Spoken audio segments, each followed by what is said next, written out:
নমস্কার বন্ধুরা, সুষমা রান্নাঘরে সবাইকে স্বাগতম। আজ বানাবো পালং শাক ভাপা। পালং শাকটা প্রথমে ধুয়ে পরিষ্কার করে নিয়েছি। তারপর এর মধ্যে কিছুটা মশলা দিতে হবে, যেমন পোস্ত, সাদা তিল, কাঁচা লঙ্কা, কালো সর্ষে। এই সমস্ত মশলা আমি বেটে নেব মিক্সার জারে। তোমরা চাইলে শিলেও বেটে নিতে পারো। তারপর পালং শাকের মধ্যে নুন পরিমাণ মতো, হলুদ, তারপরে যেই মশলাটা তৈরি করেছিলাম সেই মশলাটা আমি ঢেলে দেবো। যারা শাক খেতে ভালোবাসে তারা এরকমভাবে একবার বানিয়ে দেখবে, খেতে অপূর্ব লাগবে। তারপরে আমি দিয়ে দিলাম এর মধ্যে সর্ষের তেল আর কাঁচা লঙ্কা দিয়ে ভালো করে মাখিয়ে নেব।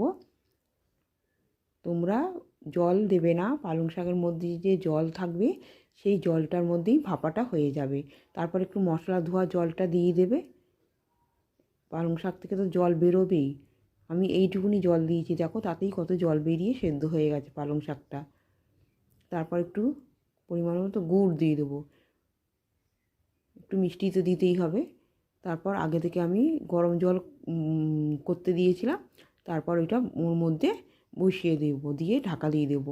15 থেকে 20 মিনিট লাগবে, বেশিক্ষণ লাগবে না। আর ভাত দিয়ে এটা খাবে, অসাধারণ লাগবে। একবার বাড়িতে না বানালে বুঝতে পারবে না। তা তৈরি হয়ে গেল পালং শাক ভাপা। গরম গরম ভাত দিয়ে দেখো।